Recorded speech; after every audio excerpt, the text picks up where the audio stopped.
할렐루야. 반갑습니다, 성도 여러분. 오늘도 하나님의 말씀을 사모하시는 성도 여러분들에게 말씀의 은혜로 충만하게 채우시는 복된 시간 되시기를 주님의 이름으로 축복합니다. 오늘 우리가 함께 묵상하는 하나님의 말씀은 역대상 13장 1절부터 14절까지입니다. 오늘의 성경은 다윗이 하나님의 교회를 예루살렘으로 옮기려 하다가 실패한 사건을 소개하고 있습니다. 오늘의 성경 1절부터 4절에서 다윗은 자신을 보필하는 모든 지휘관들과 의논하여 하나님의 교회를 자신들에게로 옮겨오자고 합니다. 사무엘상 4장에 보시면 사사시대 말기에 엘리가 대제사장이고 사무엘이 아직 이스라엘 백성 사이에서 점차 알려지기 시작할 무렵에 이스라엘과 블레셋 사이에 전쟁이 발발합니다. 이 전쟁에서 이스라엘이 패색이 짙어질 무렵에 이스라엘 장로들은 언약궤를 전장에 옮겨올 것을 결정합니다. 이에 엘리의 두 아들이 당시 실로에 있던 언약궤를 전장인 에베네셀 부근으로 옮겨갑니다. 결과적으로 이 전쟁에서 블레셋이 이기고 언약궤마저 블레셋에게 빼앗겨 버립니다. 블레셋은 언약궤를 전리품처럼 아스돗에 있는 다곤 신전에 두었으나 다곤 신상은 땅바닥에 엎드러져 그 머리와 두 손목이 끊어져 문지방에 닿아 있고 다곤은 몸뚱이만 남겨져 있었습니다. 뿐만 아니라 아스돗 사람들에게는 독한 종기의 재앙이 임해서 많은 사람들이 죽어나갔습니다. 이에 블레셋 사람들은 언약궤를 아스돗에서 가드로, 가드에서 에그론으로 옮겨봤지만 언약궤가 옮겨가는 성읍마다 독한 종기로 인해 많은 사람들이 죽어나갑니다. 이에 블레셋의 모든 방백들이 하는 수 없이 언약궤를 이스라엘에게 되돌려 보내기로 하지요. 그렇게 언약궤는 빼앗긴 지 7개월 만에 벳세메스로 돌아오고 벳세메스 사람들이 여호와의 궤를 들여다본 까닭에 하나님께서 그들을 치셔서 많은 사람들이 죽임을 당합니다. 벳세메스 사람들은 언약궤를 기럇 여아림으로 보내버리고 이 당시에 이미 엘리 제사장 가문이 하나님의 징계로 인해 멸망해버렸고 사무엘은 아직 전국민적인 지지를 받지 못한 시기였기 때문에 언약궤는 마땅히 실로로 갔어야만 했는데 실로에 제사장이 없었기 때문에 실로로 돌아가지 못하고 기럇 여아림의 산에 있는 아비나답의 집에 놓입니다. 그때로부터 오늘의 성경에서 다윗이 언약궤를 예루살렘으로 옮겨오려고 할 때까지 사무엘 시대와 사울 왕 시대를 거쳐서 다윗 왕 초기에 이르기까지 70여 년 동안 기럇 여아림 아비나답의 집에 언약궤가 방치되어 있습니다. 다윗은 3절에서 우리가 우리 하나님의 궤를 우리에게로 옮겨오자 사울 때에는 우리가 궤 앞에서 묻지 아니하였느니라 이렇게 하여 하나님의 궤를 예루살렘으로 옮겨오려고 하는 이유를 말하고 있습니다. 이는 10장 13, 14절에서 사울 왕의 죄에 대해서 말할 때 그가 여호와의 말씀을 지키지 아니하고 또 신접한 자에게 가르치기를 청하고 여호와께 묻지 아니하였으므로 이렇게 말했던 것과 일맥상통하지요. 사울 왕은 여호와 하나님께 여쭙지 않았으나 다윗 자신은 여호와 하나님께 여쭙지 않을 수 없다는 것이죠. 따라서 이제는 하나님의 궤를 자신의 성으로 모셔와서 자신 가까이 두고자 했던 것입니다. 물론 다윗의 이런 의도는 자신이 온 이스라엘의 왕이 된 이후 새로운 수도로 지정된 예루살렘을 단순히 정치적, 군사적인 수도뿐만 아니라 종교적인 수도로도 승격시켜서 자신의 왕권을 더욱 공고히 하고자 하는 그런 조치로도 볼 수 있습니다. 설령 그러하다 해도 다윗이 무려 70년이 넘도록 잊혀지고 방치됐던 하나님의 궤를 이스라엘 백성에게 상기시키고 수도로 옮겨오겠다고 한 것은 그만큼 다윗이 여호와 하나님을 의식하는 왕이었다는 것을 증거해 주지요. 즉 다윗은 그만큼 하나님을 의지하고 하나님 앞에 정직하게 행하는 왕이었다는 말입니다. 이는 신앙생활에 임하는 우리의 태도를 점검하게도 해줍니다. 우리도 다윗처럼 일상생활 중에 아무도 거들떠보지 않는다 해도 하나님을 의식하고 살고 있습니까? 우리의 일거수일투족을 감찰하시는 하나님의 눈길을 염두에 두고 살고 있습니까? 하나님을 향한 우리의 사랑은 말에서 그치는 것이 아니라 시시때때로 하나님 아버지를 생각하고 묵상하며 그분의 말씀대로 행하는 것을 기뻐하는 일상으로서 증거되고 있습니까? 혹시 우리는 그렇게 하나님을 즐거워하지는 않으면서도 우리에게도 다윗과 같은 기회가 주어졌다면 영원한 복을 받을 수 있었겠다라고 생각하면서 다윗을 부러워하고 있지는 않습니까? 기회는 매일 매시간 매 분초마다 우리에게 주어지고 있다는 것을 잊지 마십시다. 그리고 하나님을 즐거워하시기 바랍니다. 우리 안에 하나님 아버지의 기쁨이 충만할 때까지 하나님을 즐거워해 보십시다. 다윗은 언약궤를 다윗성으로 옮겨오는 일을 전국적인 행사로 확대했습니다. 애굽의 시올 시내로부터 하맛 어기까지 온 이스라엘을 불러 모았습니다. 애굽의 시올 시내와 하맛 어기는 각각 이스라엘 영토의 남쪽과 북쪽의 경계라고 할 수 있는데요. 이것은 창세기 15장 18절에서 하나님께서 아브라함에게 약속하시면서 주시겠다고 한 땅의 경계에 해당합니다.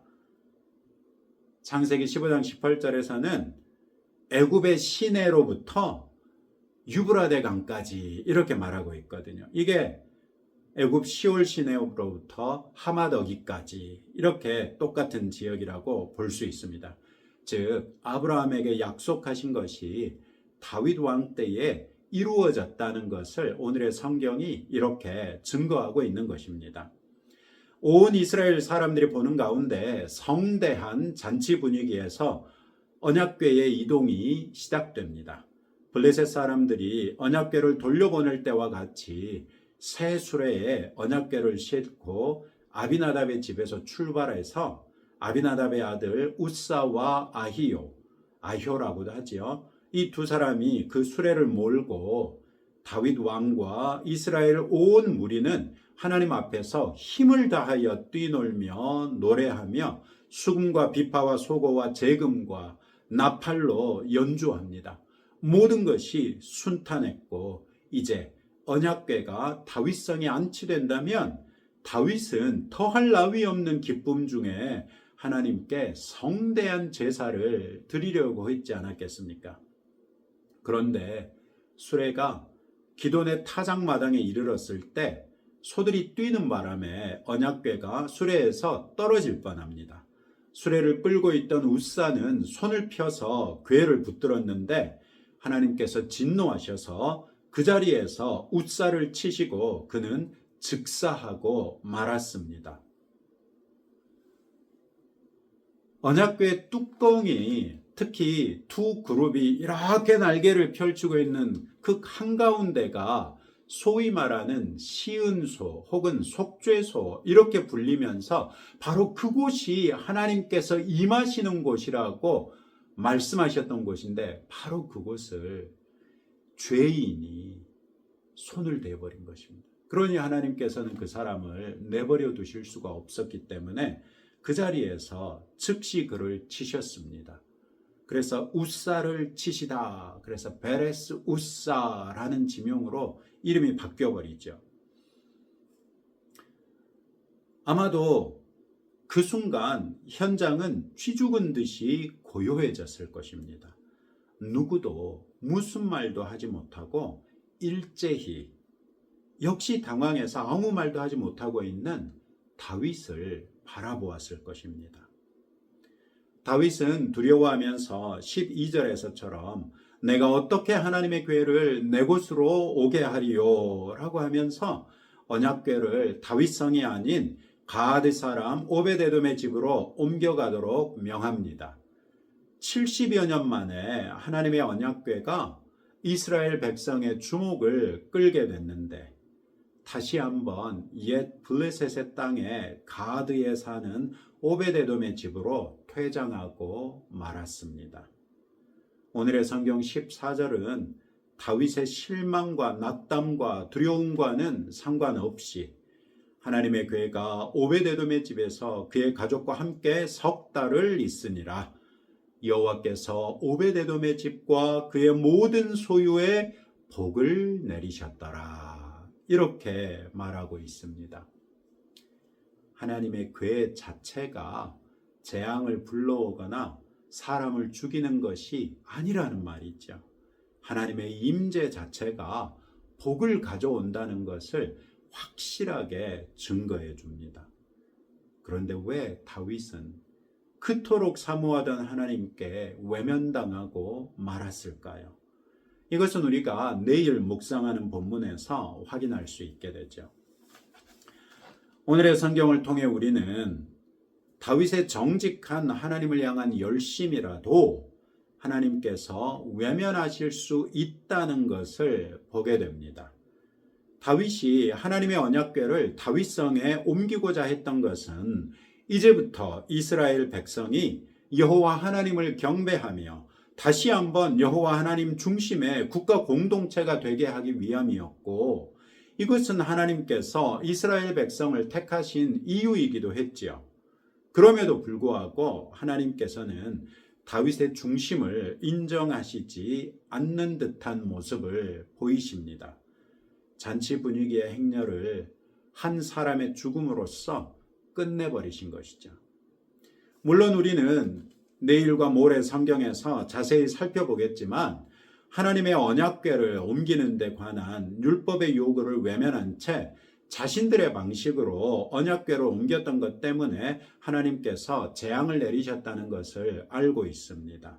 즉 우리의 열심이 아무리 정직한 열심일지라도 그것이 하나님의 말씀에 합당하게 발휘된 것이 아니라면 얼마든지 하나님께서 외면하실 수 있을 뿐만 아니라 더 끔찍한 결과도 볼 수 있다는 것입니다. 이와 비슷한 교훈은 마태복음 22장 1절부터 14절에서 소개하고 있는 혼인잔치 비유에서도 발견할 수 있습니다. 어떤 임금이 아들의 혼인잔치에 사람들을 초대했습니다. 초대한 사람들이 이런저런 이유로 오지 않자 임금은 종들을 시켜 누구든지 만나는 대로 초대해서 잔치자리를 채우라고 합니다. 그런데 어떤 사람이 예복을 입지도 않고 잔치자리에 있었습니다. 그러자 임금이 사관들을 시켜서 그 사람의 손발을 묶어 바깥 어두운 데에 내 던지라고 합니다.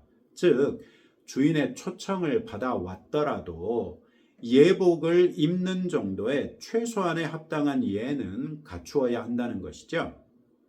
우리는 그리스도 예수 안에서 하나님 앞에 서기 때문에 하나님의 십자가 은혜 안에서 하나님의 사랑만을 지나치게 강조하는 경향이 있습니다. 그러다 보면 하나님께서 사실은 만유의 대주제이심을 망각할 수 있지요. 하나님 앞에 담대하게 나올 수는 있으나 그렇다고 해서 우리가 하나님 앞에 방자하게 굴 수 있다는 것을 의미하는 것은 아닙니다. 오히려 자격 없는 우리가 그리스도 예수님의 십자가의 피로써 하나님 앞에 설 수 있게 된 것을 생각한다면 더욱 스스로를 낮추는 것이 마땅하지 않겠습니까? 하나님을 경외하는 마음을 잃지 맙시다. 그리고 오직 하나님의 말씀에 합당한 마음과 자세와 행위로서 하나님 앞에 당당하게 설 수 있다는 것을 기억하십시다. 감히 하나님 앞에 방자하게 굴지 마십시다. 하나님께서 금하신 것은 삼가고 권하신 것은 적극적으로 순종하십시다. 그로써 하나님에 대한 경의를 표현하고 하나님께 용납되는 성도들이 되시기를 주님의 이름으로 축복합니다. 이런 말씀을 붙들고 다음과 같이 함께 기도하겠습니다. 일상 중에 하나님을 적극적으로 우리의 삶에 초청하며 거룩하고 정결하게 살아가는 성도 되도록 기도합시다. 하나님을 경외하는 마음과 자세와 행실로서 하나님께 용납받는 성도가 될 수 있도록 기도하시고 우리 나라를 위해서 계속해서 기도하겠습니다. 하나님 아버지 감사합니다. 오늘 다윗 왕의 실수를 통하여 우리에게 일깨워 주신 것을 다시 한번 기억합니다. 우리도 일상 중에 적극적으로 하나님을 우리의 삶에 초청함으로 거룩하고 정결하게 살아가는 주의 성도 되게 하사 늘 하나님을 즐거워하고 주의 기쁨이 우리의 심령 가운데 충만하게 하옵소서. 하나님을 경외하는 마음과 자세와 행실로서 하나님께 용납받는 성도들이 될 수 있기를 원합니다. 하나님을 합당하게 존경하고 경외하는 주 앞에 겸손한 자녀 되게 하옵소서. 주님, 우리나라가 처한 상황이 너무나도 시급합니다. 하나님 아버지, 새 대통령이 세워졌은즉 정부가 하루속히 조각되게 하시고 책임감을 가지고 국정에 임할 수 있는 여건이 속히 갖춰질 수 있도록 은혜 베풀어 주시기를 원합니다. 이 모든 과정에 우리가 정부를 위해서 기도하는 그리스도인들 되게 하시고 기도하면서 우리가 무엇이 잘못됐는지 깨달아 알아서 우리 스스로도 하나님의 말씀 앞에 당당한 성도들로서 새로워질 수 있도록 긍휼을 베풀어 주옵소서. 놀라운 일을 이루신 아버지께 감사드리며 예수님 이름으로 기도합니다. 아멘. 이제 여러분들의 기도 제목들 가지고 하나님 앞에 기도하면서 나아가시기 바랍니다.